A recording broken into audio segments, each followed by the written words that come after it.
To know that you are ignorant is best. To know what you do not is a disease. To know the malady of the mind for what it is, then that is health. I'm finished, guys. I'm finished. Now, this is all about making myself credible in your eyes again, and I'm going to do that by admitting that evolution is a lie! God damn you, Mac! Yes, please do, Mac. Now, as you can see, this is the evolution meter, and I've put God, the creator of everything, on the right side, and evolution on the left. I've went ahead and put you guys all on the fence, because, of course, you're going to hear out my Actually, no. Let's start where I would start. No matter, I'm righteous. This is a demonstration of the Socratic method, knowing that Mac, the character in question, is not the sharpest tool in the shed. He uses the Socratic method to regain the credit of his peers, relying on spoken reason, or logos, logic, rather than debate. I'm not gonna stand here, present some egghead scientific argument based on fact. I'm just a regular dude. I like to drink beer, you know? I love my family. Rock, flag, and eagle, right, Charlie? He's got a point. No, he doesn't. What?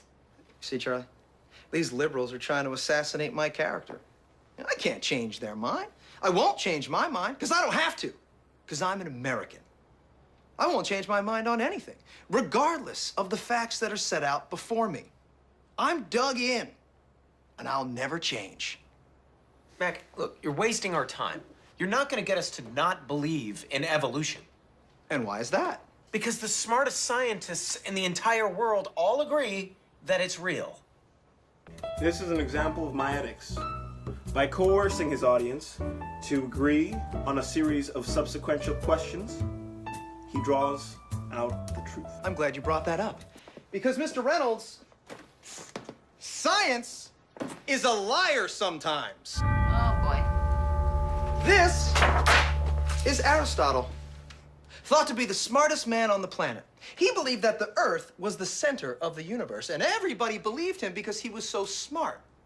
Until another smartest guy came around, Galileo, and he disproved that theory, making Aristotle and everybody else on Earth look like a bitch.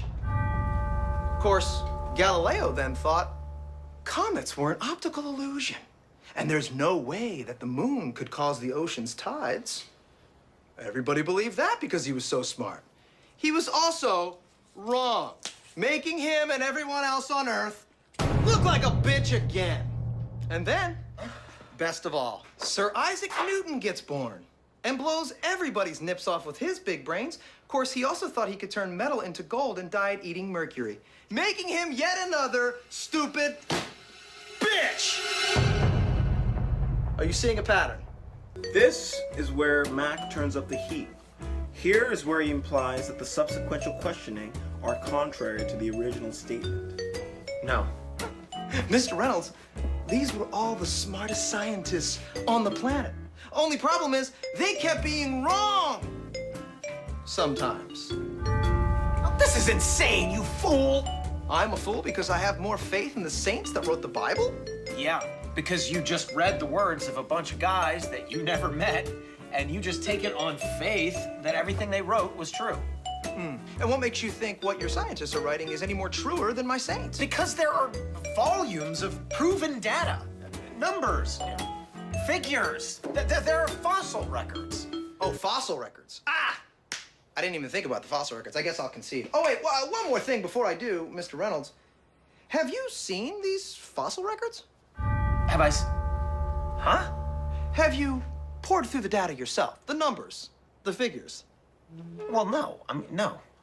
Oh, interesting. So let me get this straight, Mr. Reynolds. You get your information from a book written by men you've never met, and you take their words as truth based on a willingness to believe, a desire to accept, a leap of, dare I say it, faith? There is no such uncertainty as a sure thing. This is where Mac embodies aporia, doubt. Come on. Look, I mean, I don't even know how I'm supposed to respond to that. Like, come on. That's a false equivalency. Just answer the question, Mr. Reynolds. Sure. Yeah. Okay. I rest my case. Oh, that got me. Yeah. Frank, do you want me to Put me over. Yeah, all right. What? Well, we're going on the fence. I mean, it's a shadow of a doubt. You actually don't believe in evolution anymore? I don't know. He created a reasonable doubt. He makes you sound like a stupid science bitch. That's good. Oh my God.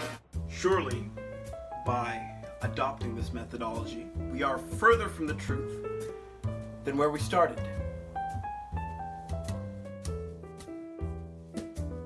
Psychological story of decision-making doesn't end, however, when a decision has been made.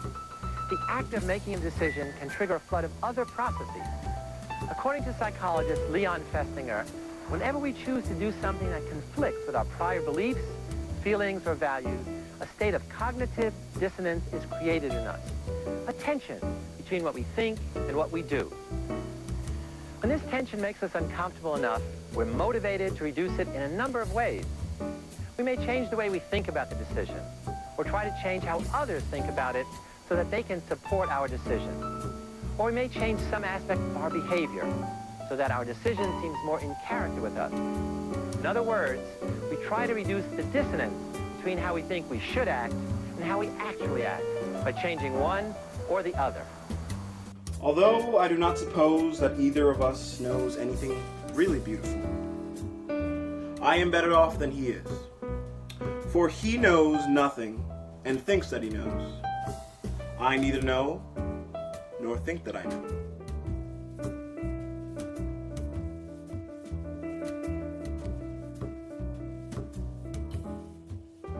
For an unexamined life is a life not worth living.